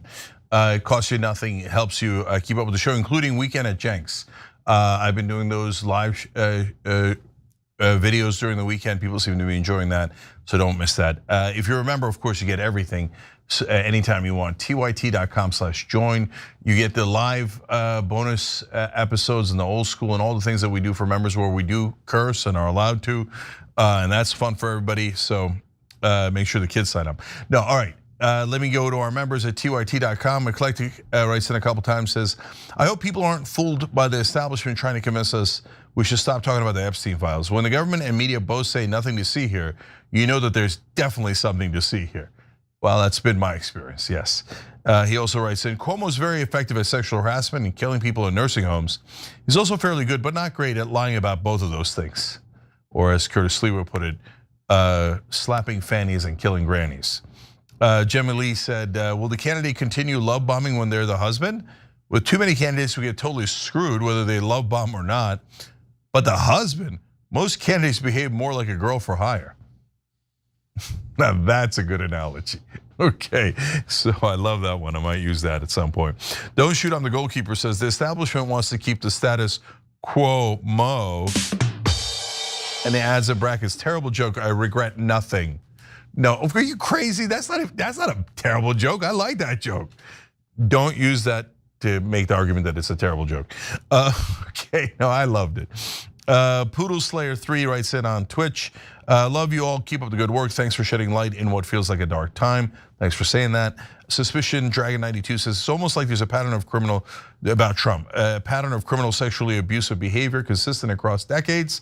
But sure, let him be the moral compass for the entire nation. Good thinking, MAGA. And then they bothered to write in sarcasm. No, we know. TD Kaggle writes in, oh, Gabby, lost so much morality and ethics in the past 5 years, it almost seems like you were just a phony progressive.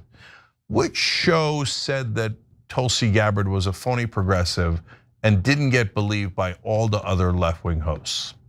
Oh, right, us. Okay, London Mole, I'm out of time. All right, guys, we'll be right back.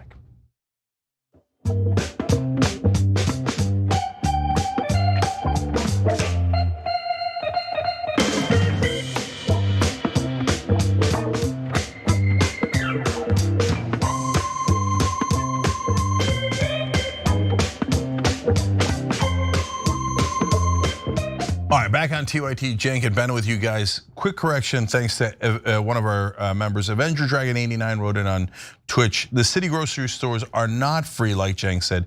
Please correct. He wants to reduce food deserts with market price grocery stores competing with the free market where it exists. I keep saying that wrong. I'm so sorry, guys. Thank you for fact checking me on that. So no, the grocery stores are not free. The grocery stores are city run.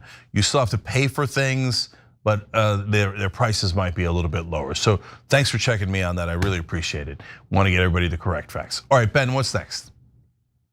Okay, this is an intense one. Trump's ICE force is currently being accused of secretly deporting an 82-year-old legal green card holder after going to an immigration office simply to replace his physical card after he lost his wallet. Longtime Allentown resident Luis Leon was granted political asylum in the US in 1987 after being tortured under the regime of Chilean dictator Augusto Pinochet, lost his wallet containing the physical card that confirmed his legal residency, so he and his wife booked an appointment to get it replaced. When he arrived at the office on June 20th, however, he was handcuffed by 2 immigration and customs enforcement officers who led him away from his wife without explanation. She herself was kept in the building for 10 hours until relatives picked her up. It's unclear why Leon was detained in the first place, and his family couldn't figure out the reasoning either. Then sometime after his detainment, a woman purporting to be an immigration lawyer called the family, claiming she could help, did not disclose how she knew about the case or where Leon was. On the 9th of July, according to Leon's granddaughter, the same woman called them again, claiming Leon had died. But the thing is, Leon is very much alive. A week later, they discovered from a relative in Chile that Leon was alive after all, but now in a hospital in Guatemala, a country to which he has no connection. The relative said Leon had first been sent to an immigration detention center in Minnesota before being deported to Guatemala, despite not appearing on any ICE deportation lists. According to Leon's family, he has never had so much as a parking ticket, so it's unclear whether Leon was deported by mistake or if this was intentional. His name wasn't even in ICE's online database of detainees. All ICE has said is they're investigating the matter but wouldn't give any more information. While things remain unclear regarding Leon's future, we do have word that over 200 Venezuelans who were sent to Seco, the terrorist intense prison facility in El Salvador, have officially been released. The Venezuelans were released as part of a prisoner swap deal, including 10 Americans. The Venezuelan government has been reported to imprison foreign nationals to gain diplomatic leverage. The exchange comes after a previous deal being negotiated fell through, and despite the Trump administration's insistence in court and in public statements that it did not have the power to compel El Salvador to return the removed migrants to the United States. A relative shared a video from Venezuelan broadcaster Telesur featuring his brother Arturo Suarez on the plane after it landed near Caracas. Quote, "We spent 4 months without any contact with the outside world," Suarez said. "We were kidnapped." He went on to say, "We got a beating for breakfast, we got a beating for lunch, we got a beating for dinner." However, the news of the release has mixed reactions. Dozens of Venezuelans sent to Seco had pending asylum applications in the US immigration courts when they were removed. In some instances, their cases have been dismissed by immigration judges. They could now be vulnerable to potential harm and persecution back in Venezuela.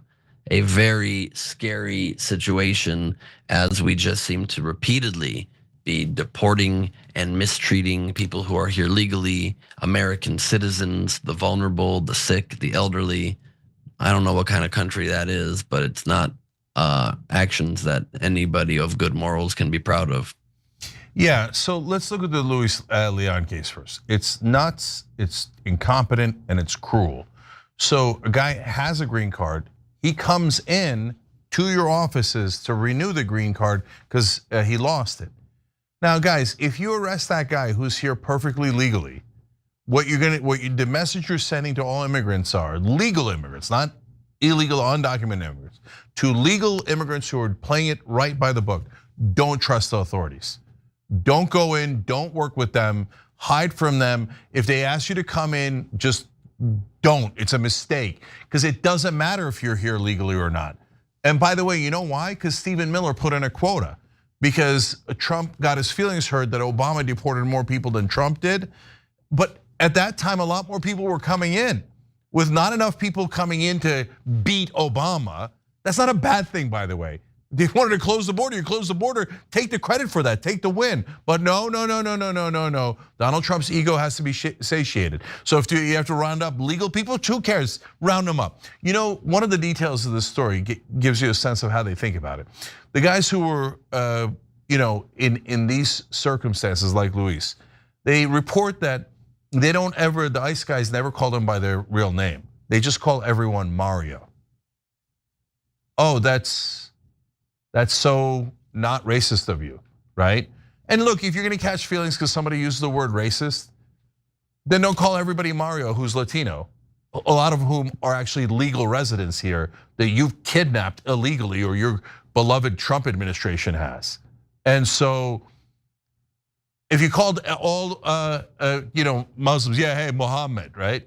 Again, you probably wouldn't mind and you'd think that was funny, etc. Okay. I don't even want to do this. I don't want to get into Jewish names and do other names and etc. But this is stupid. It's dumb. And if you say, oh yeah, I like seeming racist even if I'm not. Okay, that's a weird thing to get off on. Okay, then let's go to incompetent. Why is he in the wrong country? Like you deported him, but he's a legal resident here, so you don't even know where to deport him. So you randomly put him in Guatemala. What the hell? This is so stupid. Then you don't tell anybody what you're doing with a guy who has legal residency here. You don't tell his family, and then his family gets this weirdo immigration lawyer. I don't even know what's going on with that person. And then they say he's dead. Oh my God, Jesus Christ, right? Does this look like a competent, decent, moral government to you? If you wanted to shut down the border, you shut down the border. If you want to take out undocumented immigrants who are criminals, you take out undocumented immigrants who are criminals, and you bother to check, are they criminals? If you want to appease Donald Trump's ego, demagogue, and play stupid games, you'd go round up people that aren't even here illegally, just to fill your numbers or whatever. And you send 82-year-old men who are sick down to countries that they're not even from, and now he's got pneumonia, God knows if he'll recover. And then they put them in a dungeon, the second part of the story. They put them in a dungeon in El Salvador. We got them! And so now they release them to Venezuela 4 months later. So what is it? Of course what it is A, it's optics, it's PR. And what is the PR trying to tell you? That eventually we're gonna bring them to Venezuela where they're from? No, the PR, they're not mentioning that at all. The PR was, look at it, we're willing to torture them. Well, you must be so proud. And that's why they talk about the beatings day and night, etc. One of the guys that they took in was, this is the criteria they had. Venezuelan, for those particular guys, and has a tattoo. His tattoo was to fight autism. And he got taken down there and beat 3 times a day. So if that's what you're proud of, okay, have at it, Hoss. But I think, of course, we didn't sign up for it on the left or in the middle, but I don't think a lot of Trump voters signed up for that either, and that's what the polling indicates. Ben. Well, I mean, I guess you're ignoring there, Cenk, the great rise in autistic gangs that are terrorizing the land.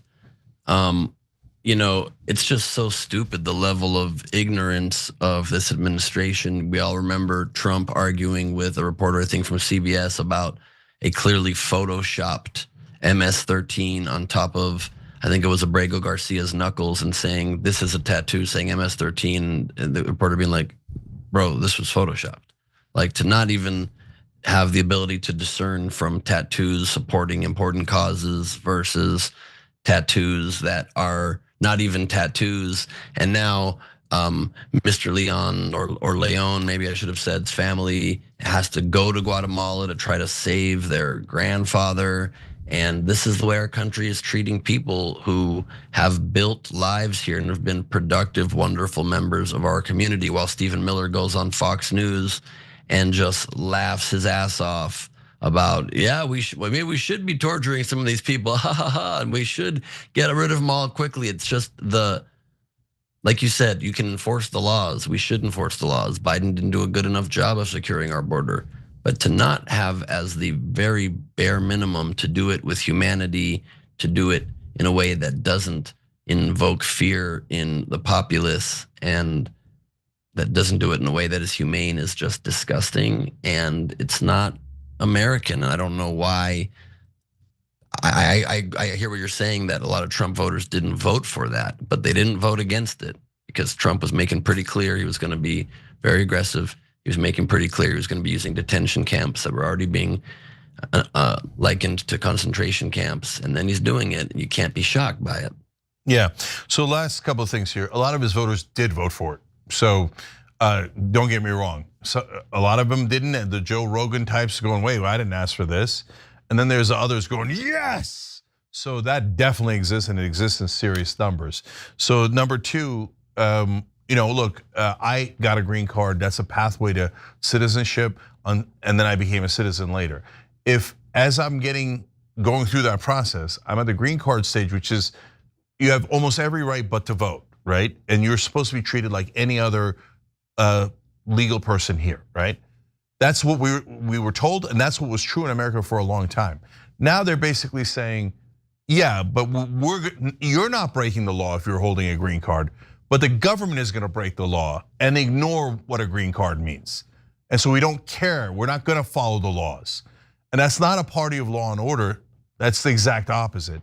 And finally, that Luis Leon was from Chile and had escaped the dungeons of Pinochet. So for him to get transferred over to places where he might be greatly mistreated by the US government is a tragic irony. That's not where we're supposed to be. That's not what makes America great. Okay, we got to take a break here. When we come back, more powerful stories.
Let's go to Super Chat. Kenyatta Gain says, I would love to see Cenk do a surrounded Jubilee episode like Mehdi Hassan.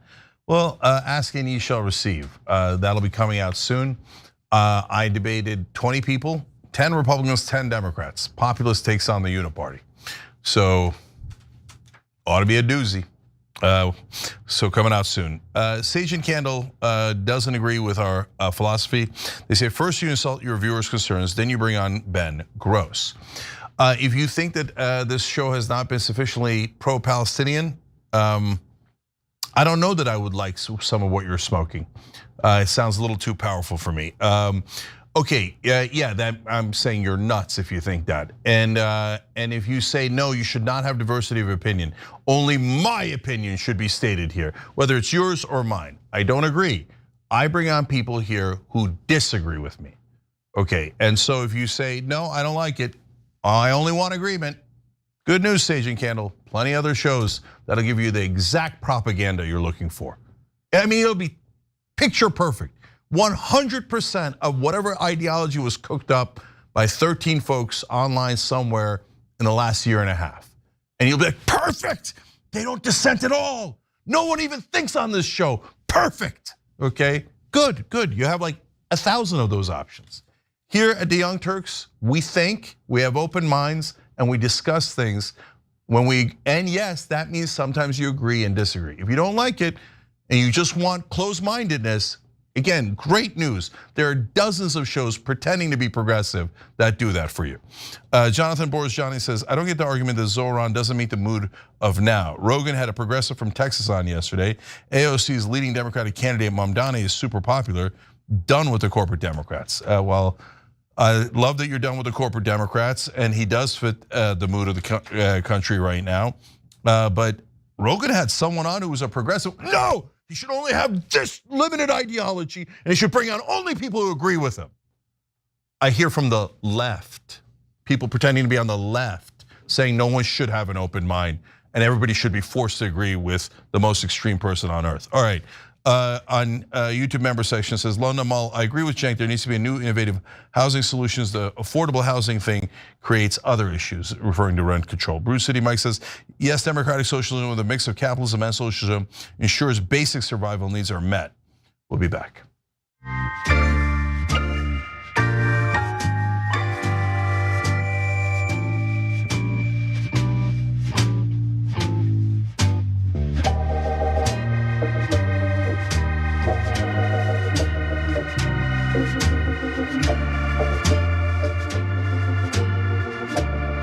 All right, back on TYT, Cenk and Ben with you guys. Quick, another fact check here from Twitch. Richie at Poor wrote in, Mamdani has said that during the Democratic debate that Israel, quote, Israel has the right to exist as a state with equal rights. I'm not gonna speak for him, but I think we all agree, or mostly agree, that the current Israeli government needs to change. So the important thing is the quote there. So he apparently did say it, and I'm glad that you corrected us on that. Well, he said that about a state with equal rights, did not refer to it being an ethno state, which is the point I was making. So that quote is not correct, just for the record. The quote is correct, you're saying the interpretation isn't. Correct, right. Okay, got you. All right, let's keep going. What's the next story? A week ago, deadly clashes broke out in Syria's southern province of Sweda. The fighting initially between local Druze militias and Sunni Muslim Bedouin tribes claiming to want to restore order. The newly installed government's forces intervened, but instead tried to take control of Sweda from the Druze people, killing between 900 and 1,100 civilians. And some government fighters allegedly, and based on gruesome videos I personally have seen, executing Druze civilians, making them jump off of balconies while shooting them, and burning and looting their homes, and kidnapping women and children. Driven by concerns about security and domestic politics, Israel intervened on behalf of the Druze, who are seen as a loyal minority within Israel and often serve in its military. This is not the first time sectarian violence has broken out since Assad fell either. A few months after Assad fled and after a transition that initially was mostly peaceful, government forces and pro-Assad armed groups clashed on Syria's coast that spurred sectarian attacks that killed hundreds of civilians from the Alawite religious minority to which Assad belongs. Those killings left other minority groups, including the Druze in the south and the Kurds in the northeast, wary that the country's new leaders would protect them. Would or would not rather protect them. It's possible the Kurds, like the Druze, might look to Israel for support, but Turkey is unlikely to stand by idly if they do, according to Dareen Khalifa, a senior advisor at the International Crisis Group. The barbarism of the Islamist Syrian troops has been hard to fathom in this last week. Dr. Talat Amer, a surgeon at Sweda National Hospital in southern Syria, worked tirelessly for 3 days as bombs fell and the building came under siege from government and militia forces. On the fourth day of fighting in the Druze majority city, Dr. Amer himself was shot in the head as he tried to return to work. He was dressed in scrubs and they executed him. Then they called his wife on the phone, on his phone, and bragged about it. Sammy, a surgeon at the hospital, told the Telegraph. Witnesses reported it was regime forces wearing Islamic State badges on their military fatigues. Syrian soldiers, many of whom came from former jihadist ranks, are accused of aligning with other militias and attacking Druze fighters and civilians, carrying out a bloody rampage across the city. Videos from inside the hospital show corpses piled up in hallways, floors soaked with blood, body bags stacked high, and an overflow makeshift morgue set up outside. When Sammy returned to the hospital on Thursday, passing by the bodies of civilians littering the roads, he found the scene of a massacre with a Syrian tank at the front entrance. The Druze, whose religion is rooted in Islam but do not identify as Muslim, have faced a history of persecution. The Druze religious sect began as a 10th century offshoot of Ismailism, a branch of Shiite Islam. More than half of the only roughly 1 million Druze worldwide live in Syria. The other of the Druze live in Lebanon and Israel. Nawaf al-Shibli, a medical doctor and peace activist from the outskirts of Sweden, described feeling powerless. Quote, "We are peaceful. We do not usually fight. We want to help others. Our saying is to hurt no one, love all, serve all." Inside the city, residents are pleading for help from outside the community, saying that aid is not reaching them as militias have blocked all the roads. Please, we need help. Time is running out. Why isn't anyone helping us? The interim government led by Ahmed al-Shara has tried and so far failed to unite Syria's diverse religious and ethnic factions since the ousting of Bashar al-Assad in December. The former al-Qaeda leader, now in charge of Syria, turned statesman of Syria, has promised tolerance and acceptance. Authorities have been accused repeatedly, however, of trampling over the rights of the country's diverse minorities. Syrians from minority communities living in London and Paris have been protesting, calling for an end to supporting al-Shara. Demonstrators in the British capital held up placards calling for an end to the deadly violence in Sweden and for a humanitarian corridor to be set up via the Jordanian border. In London, protest organizer Ahmad al-Asmi told AFP atrocities were still going on in Sweden. Shootings, beheadings, raping, killing children, torching shops, homes. It's a barbarian movement going on in Sweden. He said of the protests at the BBC headquarters. William Salha, like most of the protesters, also has family members still living in Sweden. He said they were helpless, shut in their homes, attempting to keep themselves safe. It's like ethnic cleansing. They want the city without its people, he said, accusing the Syrian government of complicity. A really scary, very undercovered story of some really horrible atrocities happening right now under the Islamist Syrian government. Cenk? Yeah, so first of all, is it terrible? Of course it is. Secondly, I mean, on a personal note for me, we have part of our family, we're not really sure where they're from, the John Balots, but they could be Druze, they could be Kurds, but they're very, that name in our family is very similar to the Jumblots, who are a very famous Druze family in Lebanon. I just tell you that because not only does my heart go out to anyone who's being killed in these vicious ways, but I mean, these people might literally be in some ways ethnically related to me. So now, does that justify the intervention of foreign countries? No. And so that might be a controversial point of view, but I don't think it is. So we could debate that. Turkey and Israel's intentions here are not good. They are trying to carve out parts of Syria for themselves. So Turkey would like the north demilitarized because that's where the Kurds are. The Kurds have been American allies, but the Turks consider them terrorists because they work with the PKK, which is they claim they work with the PKK, which is a terrorist Kurdish group inside Turkey.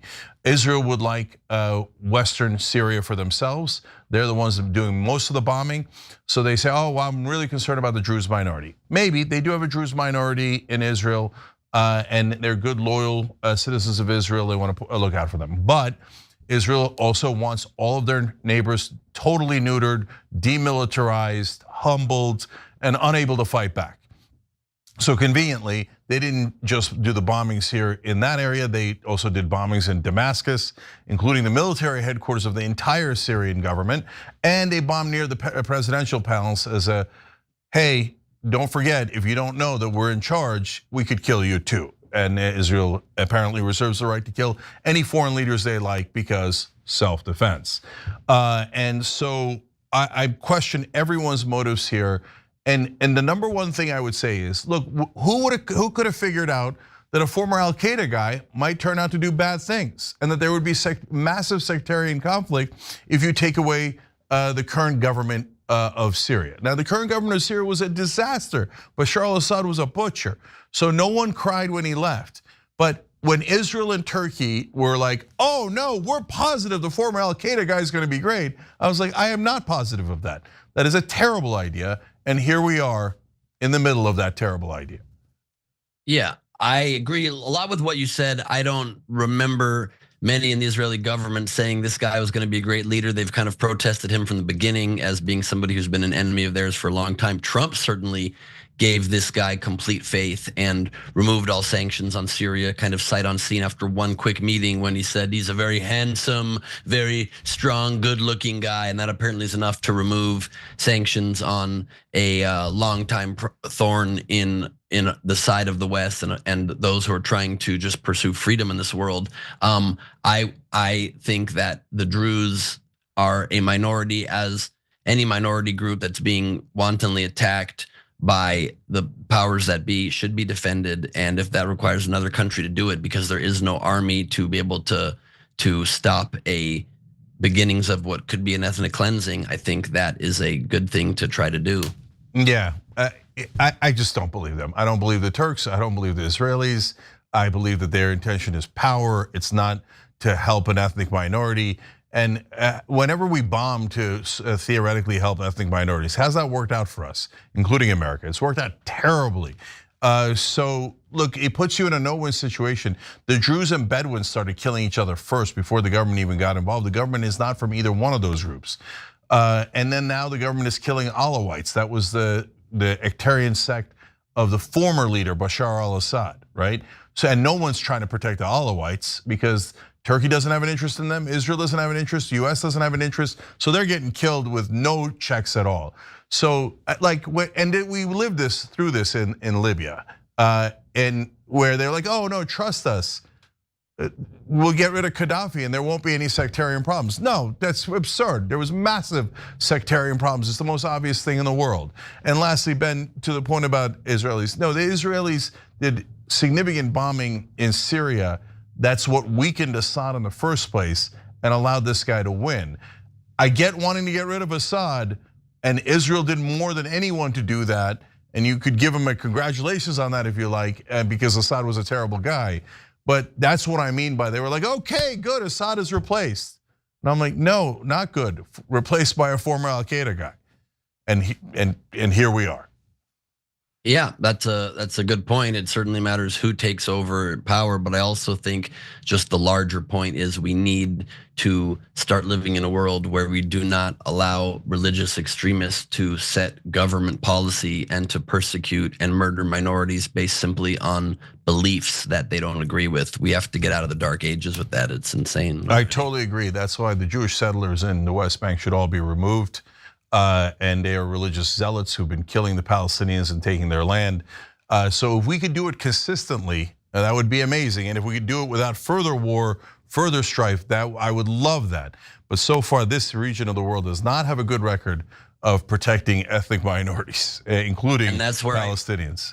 And that's where I fully agree with you as well. I'm no defender of settlers expanding in the West Bank and of being violent and mistreating Palestinian people. It's disgusting. It should be punished. It should be stopped. It should be enforced harshly to make sure that does not happen. And the same exact needs to be done with any place where religious extremism continues. And that needs to also be with world pressure on groups like Hamas to stop murdering and sending terrorists and missiles constantly, even when claiming that they need this war to stop, but they keep attacking and promising this jihad at the same time. And it has to happen with this newly forming government in Syria as well, where the world needs to say, if you want to be a player in the world community, in no instances can this be accepted. You're no ally of the world if that's the way you're going to go about your business.